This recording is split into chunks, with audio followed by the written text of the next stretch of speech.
And now we are live. Good morning. You gotta wait for that red light to come on in the corner. Good morning. Yeah, Good morning. live. I think I should know that. How's everyone doing today?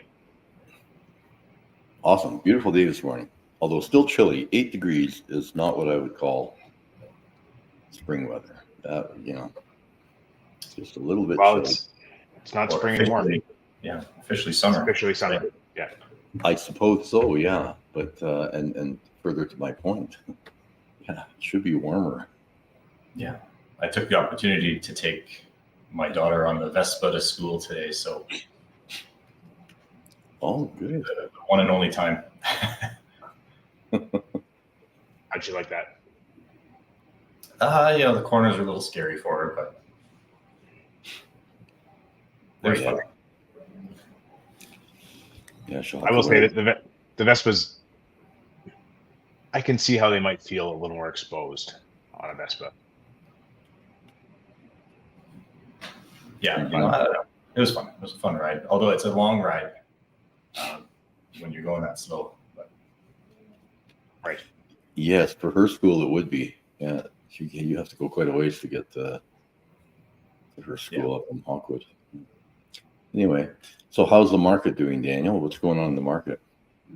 well, let me just throw something up on screen here. So this is, as usual, we kind of have our, just try and find this, daily housing summary. There we go.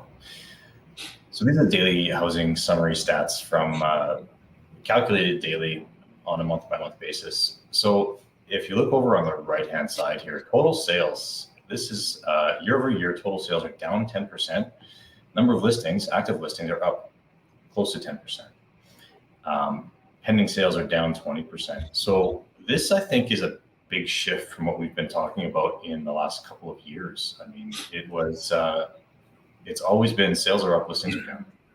And that's been flipped on its head this month. And I think we started to see that last month. If you look here, for May, sales were about the same, active listings were up a little bit. And so that was the, kind of an inflection point, I think, in the curve last month. And now it is starting to change a little bit more. So I think I'm feeling that. I'm going to be out showing properties later today. I have 6 properties to view, 6 single family properties under 650 that are available. We can look at them. They're not sold yet. Yeah. It's a drastic shift.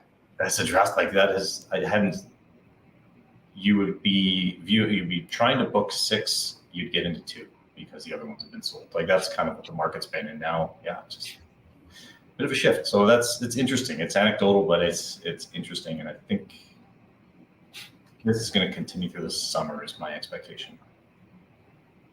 Yeah. Well, I think the listings you could surmise as the capital gains tax, the introduction of that new tax would have brought a few more listings to market. That's one theory behind it, but the reduction in the number of sales is really a bit puzzling because I think, there's no in-migration is still high. There's no reason for the reduction in sales other than maybe some difficulty in qualifying. I wonder if it is people having to shift expectations from potentially being priced out of a certain property type, waiting for rates to come down. There's a fine balance. I think we talked about this just in person not too long ago. What the mentality around rate drops versus rate increases. Yeah. At rate drops, people wait. They don't act immediately. Yeah, quite right. That is the shift in mentality. So if they believe that rates are going to go down, there's incentive in the market to wait instead of jump into the market. So, maybe that's going to mean. I still think the market will remain strong. I know it will remain strong, but we may have a bit of a lull in the buying activity over summer. Yeah. Interesting. Yeah.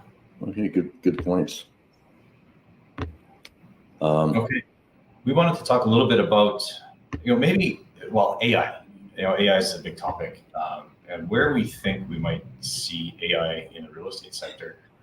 Mm-hmm. maybe let's just go quickly around the screen here. Maybe where have you seen it employed, or where do you think we could employ it in real estate? Well, I'll start off. I think a lot of people are using it in, in developing their listings for comments and for video editing.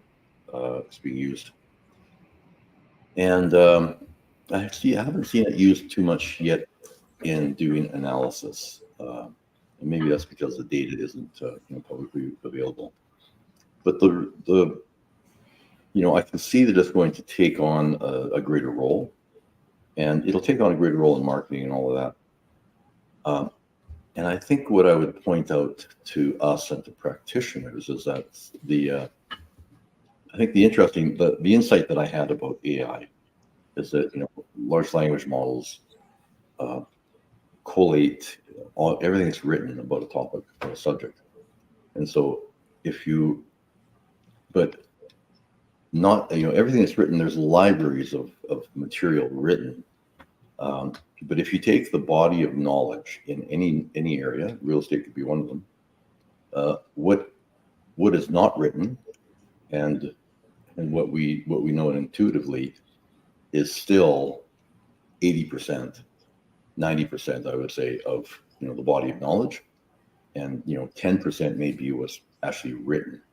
And so for AI for large language models to, even if they scoured everything that's written on a topic, and they could use that predictive analysis to come up with their intelligence, they still only going to get like 10% of it at best. And I think that holds true for not just real estate, but other industries as well. So those are my thoughts on AI. I think for me where I've used it personally is, as Dad said, is in doing the write-ups or maybe generating some collateral for some of our listings. I would say that while we have started using it relatively early, I don't think we're heavy users of that technology yet as a group. We could probably dig into it a little bit more. And I think that in general, we're not using it as a finished product. It's, for me anyway, something to, if I'm stuck on something or got some writer's block, I'll use it to kick things off, but then go in and use that to get the ball rolling. So that's how I've been using it personally. Mm-hmm. Yeah. I think one opportunity for AI in real estate is as kind of a personal assistant of sorts. If you think about a consumer's activity, if you think about a consumer's activity, and let's say they're browsing realtor.ca and they keep digging deep on certain types of properties, homes that look like the urban barn, that we see cropping up quite a bit, or homes that have a lot of wood walnut interiors, something like that. I think there's an opportunity for AI to recognize what the consumer behavior, and then go out and seek information that's similar and present them with homes and say, you've looked at 10 homes that have a white kitchen. Here's another one in that same area that has a white kitchen that's in your price range. And so I think that's an interesting opportunity in AI in the visual realm to just go and, those are things that we have a hard time programmatically filtering and finding, are those design choices. So that's something that I could see being interesting in the consumer space. And then you could relay that into the realtor space for us to use in CMAs. If you're trying to do a CMA, it might work. That technology might work better in a suburban community where you have similar homes, and you could say the technology could go and say, here are 10 homes similar to this one, to help nail down some values. So I think there is a lot of room for AI in the space, and just who's going to build it? I don't know. Well, one thing that I just thought about was the lifestyle search and lifestyle attributes, and we've been kind of revisiting the idea. not many of you might know that we came up with a lifestyle search tool several years ago, because lifestyle attributes are kind of the new, the next thing in search, rather than, quantitative search. We're talking about qualitative search. When you think about lifestyle and livability, there's really matching your lifestyle to a certain area, and you could even go beyond this. And I think Isla had touched on this, where she was involved with it was a pharmaceutical company that was dealing with I can't remember that, when you're allergies and such.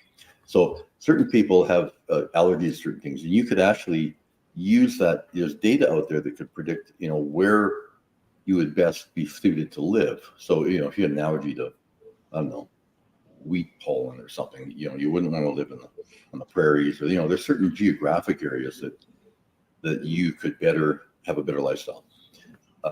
And that could go for a lot of other, so health attributes is one thing, but there's also things like livability, crime, cost of living, commuting, amenities, cafe culture, all of those things that AI could not only develop a map of where you'd be best suited to live, but also use predictive analytics to determine where's the best place to live for me, for my preferences, or for where I want to go. Maybe not where I am, but where I want to go in my life. That's another thought. Yeah, it's all interesting, and I don't. There are some tools out there in the real estate space already, and I think they're kind of in their infancy. And but yeah, it's all very interesting. So curious to see where that goes. Okay, moving on. Next topic on the docket here: common pitfalls in buying a home. Yeah. I think, starting at the beginning of the process, one thing I've seen, and I'm going through right now, is folks who don't have their financing or exactly how they're going to buy the home really ironed out, and leaving too many variables in there. If there's maybe a gift coming in, or if there are who's going on title, how they're going on title, and how the financing is going to work. So, it may seem really elementary to not have that pinned down, but there's so many variables. And I think that talking to a mortgage broker first and making sure that you have exactly how you're going to buy the home pinned down is super important. And knowing what you have to go into the market and what you can afford is a pretty important thing. Yeah, certainly. What about in the process? You don't have any thoughts on, how to best handle the process, what to avoid during the process? Well, I think for us, one of the things that we do is, I think that you taught us that is to right now maybe less so right now, but in previous markets, there was sort of this abundance of choice. So you had 5,000 or more listings that you could possibly choose from, and finding a way to focus the buyer down to really just picking between two homes that are maybe the best fit for them at that particular point in time. That can be a difficult process, because the way people search is they go out onto realtor.ca looking for using a sort of unrefined search and browsing through 300 different homes.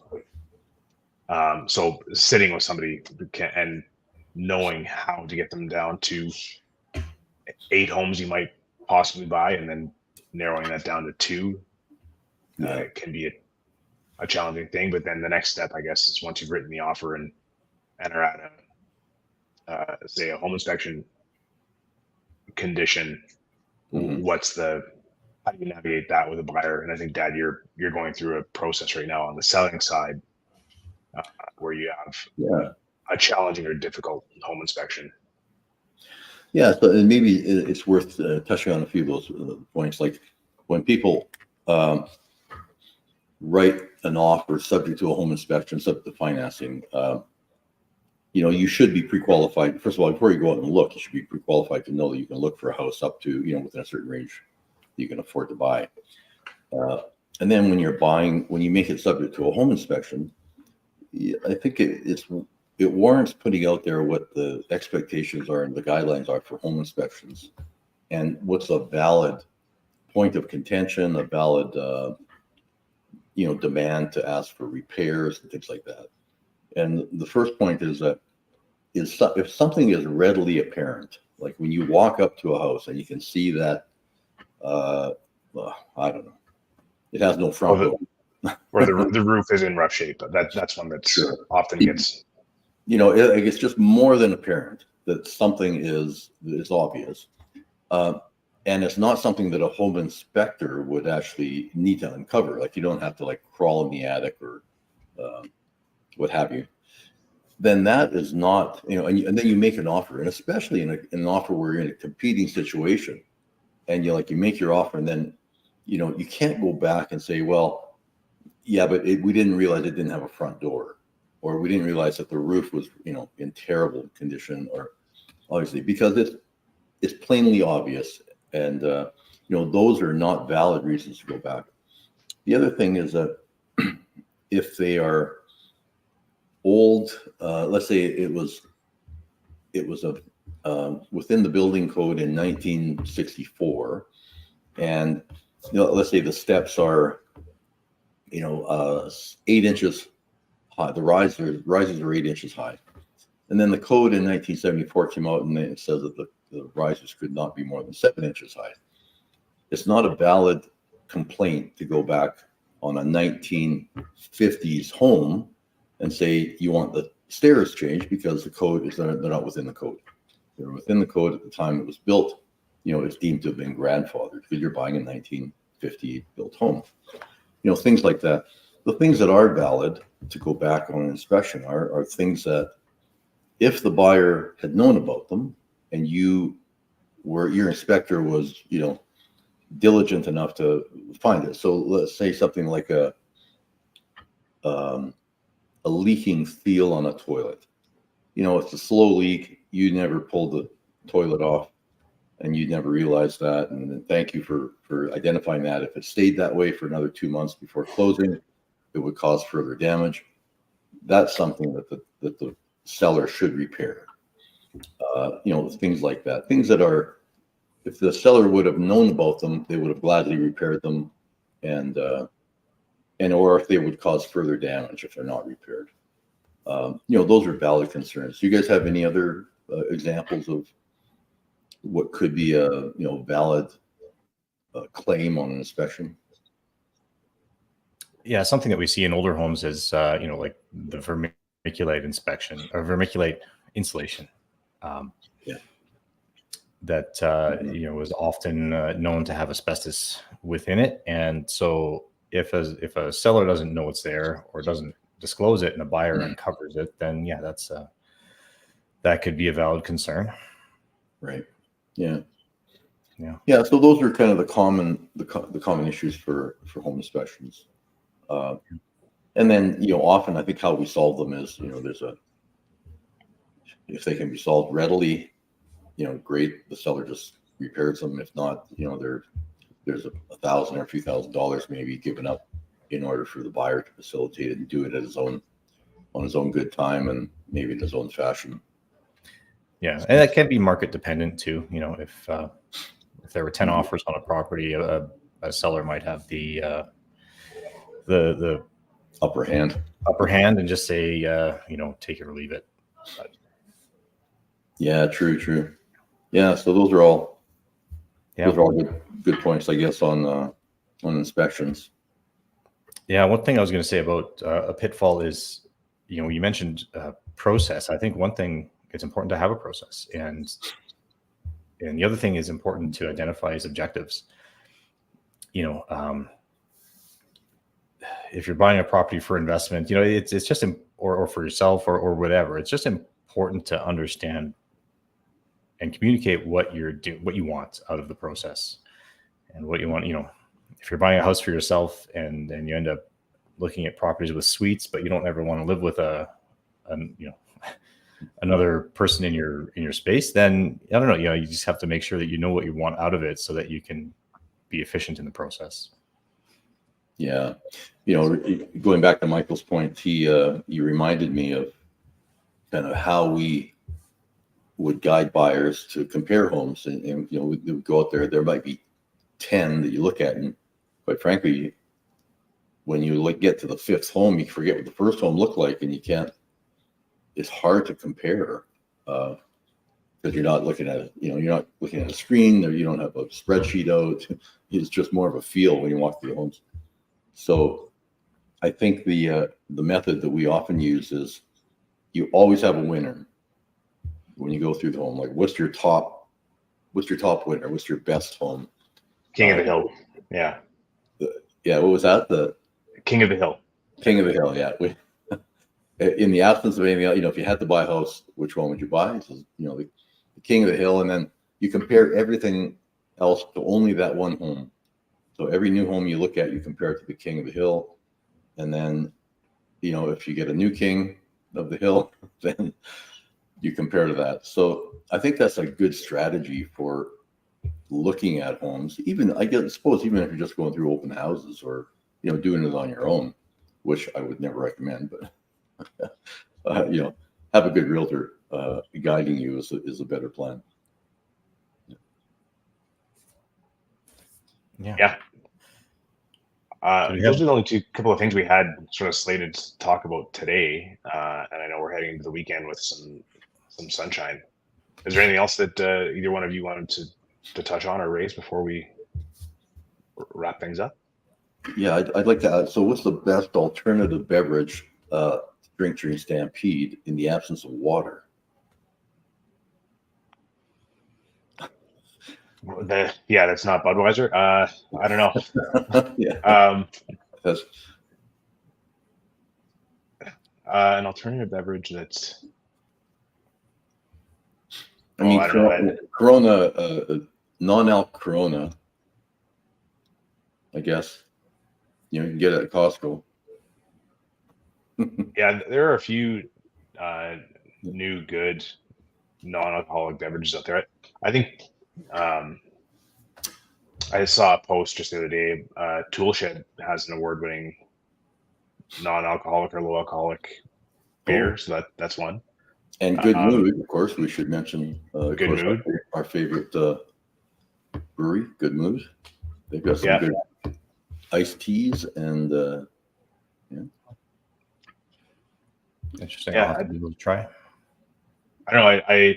I have been drinking more non-alcoholic beers, and I usually just take whatever's on the menu there. I don't often look closely at what the option is, but maybe I should pay more attention going forward. I don't know. Well, I only raised that point because I was out picking up coffee at Nespresso yesterday, and I asked for a sample, and they're not giving samples, and I said, I queried. They said, well, because we're saving water, so they're saving 80 ounce at a time.